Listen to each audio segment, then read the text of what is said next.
By request on the 1967 355, beautiful guitar.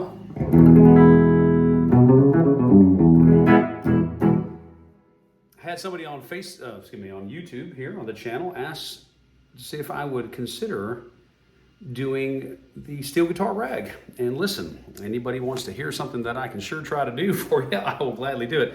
I played this a time or five with a bunch of folks, including some legendary steel guitar players, Don Helms, Caton Roberts. Matter of fact, you can go on this channel, on the Music Man Dan channel, and see that Country Music Hall of Fame performance of Caton, myself, and the rest of the crew doing that.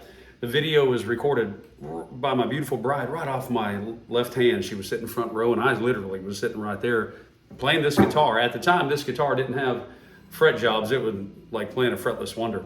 And anyway, Caton on that lap steel of his, and man, the magic. So let's start. The steel guitar rag, a lot of history with that guitar. An actual, staple, obviously, of country music. If you're into country music, the steel guitar rags is something you're going to hear. So with that said, let's get us a loop, and we're going to do kind of a chunk rhythm like that, and then we'll just go over. So we're going into the Boss RC1. My hair's looking fine. Just got out of the shower. Holy heck. Here we go. Hold on. 1, 2, 3. Da da da da da da da da da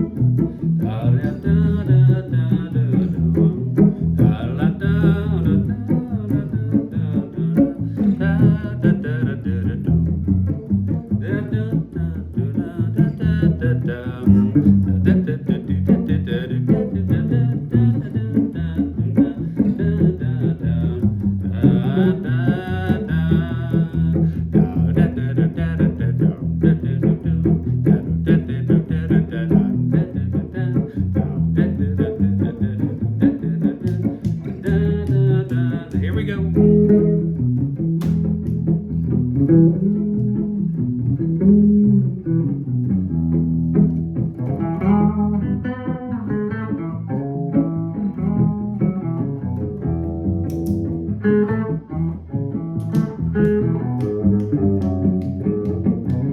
Dang it.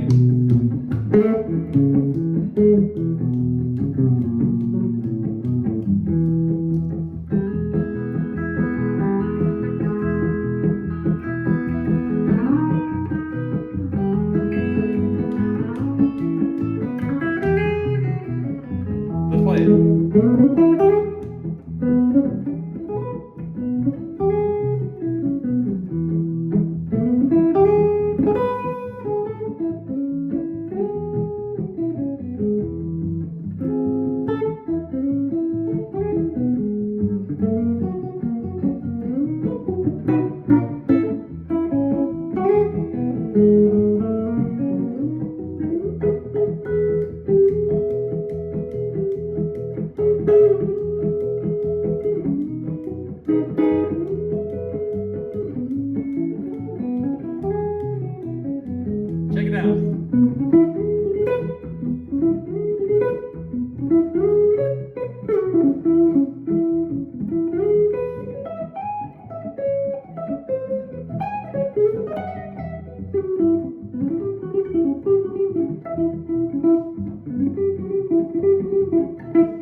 demonstration of a steel guitar rag. Kind of all over it there for a little bit. This is an interesting guitar because I love all my guitars, but you know, I was talking to my brother Romy not just the other day about this, and you know, this is a beautiful, very valuable guitar. It was owned by a very special man in my life that upon him getting time to pass something off, I was the recipient of this beautiful gift. So obviously how much it means to me is beyond the words that I have to share with you, but let's just say it's extremely important. That aside, it's a guitar that I've had a hard time bonding with, and Romy and I spoke about this. The comfortable bond that you create with an instrument. Call it corny, call it whatever you want, but there's a relationship through, obviously, this sharing of time that if it's good, you want to spend more time with it. You see that on the front there? You see what that name says? Gibson. Now, you see the other one say Fender and whatever. Listen, we've been conditioned today to think that guitars have to have that. And although that's great, and I do have some wonderful guitars that say Gibson, Fender, I have some dogs in the bunch. Now listen, they're pretty nice behaving dogs sometimes, but they're dogs, and they have to be tended to. This is one of those guitars that I have just not bonded with to the depth I want to. But their reasoning of that is very simple. It's not the guitar's fault. Yes, the guitars can have their issues, but issues can be fixed, right?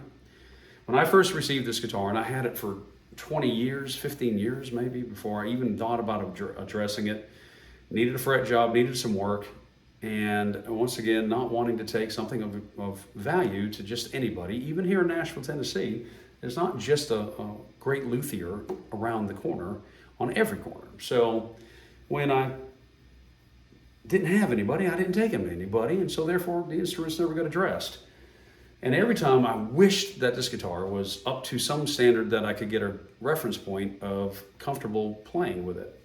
And it was truly a fretless wonder. No better demonstrated in that video I was telling you about. Man, I could barely feel the frets, couldn't bend them, couldn't do the stuff that I wanted to. No excuses. I'm just sharing with you how you try to bond in the elements that it might take that you need to bond with an instrument. Bottom line, you got to get comfortable. Got the guitar worked on, and now we're finally at that point that I've never been with this instrument where I can start investing my time to see where the fine tuning needs to be, whether I need to lower the action just a tiny bit, whether I need to do this or that, just all kinds of different set of strings, just all kinds of things. With that said, getting comfortable with your instrument don't let it start with that name, because that's just a psychological thing. Gibson makes a beautiful, wonderful instrument. Fender does too, but so doesn't Harley Benton, so doesn't Gretsch, so doesn't, I don't care. What's it matter if you're not comfortable with it, then you're not going to enjoy the journey. Listen, I've got guitars galore of value. I'm blessed to have that, but I've got Harley Benton guitars up there that people would argue can't be any good because they're inexpensive, and they are some of the most enjoyable, playable guitars. So therefore, to me, some of the most valuable guitars that I have. Consider that. Spend time getting comfortable. If you're not getting comfortable with the instrument, figure out what the elements are. It's just a puzzle. You need to figure out what pieces go where, what needs to be moved where. Try things. That's the wonderful thing about those Harley Benton guitars, and the BG Bender in particular, is that they're kit guitars, right? You can change stuff out. Really can't do this on a vintage 1967 piece of Gibson history that is a great guitar that most pickers would desire, that I have a very difficult time playing. I'm going to bridge the gap of time with it by spending time with it now that it's back to a condition that we would say it needs to be the starting point for me to make that judgment whether the instrument is needing whatever adjustments that I make. With that in mind, just wanted to share a little bit of insight about getting comfortable. I don't care if you do it on a $2 guitar or $2 billion guitar. No matter what the price point of the instrument, it'll never be more valuable than the time you spend. That's the most valuable commodity you have, is the time that you decide to spend. So my suggestion would be spend it with something that you're comfortable with, or trying to figure out how to get comfortable with it so you have a end result goal that's positive. Man, sounds like I've struggled with a bunch of instruments before. And still do, but I love the journey. Thank you for listening. I hope that you enjoyed a Frankenstein version of a steel guitar rag, something that I haven't played in a very long time, but it was, and it is a piece of, that's a piece of American history, that song is.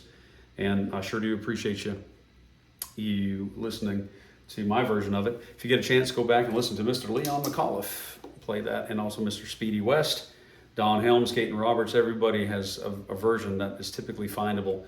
I suggest going back to the early guys, the ones pre-50s, into the 50s, but backwards some, because they were doing it on the different tunings and the lap steel guitar, which it truly lends itself to that classic.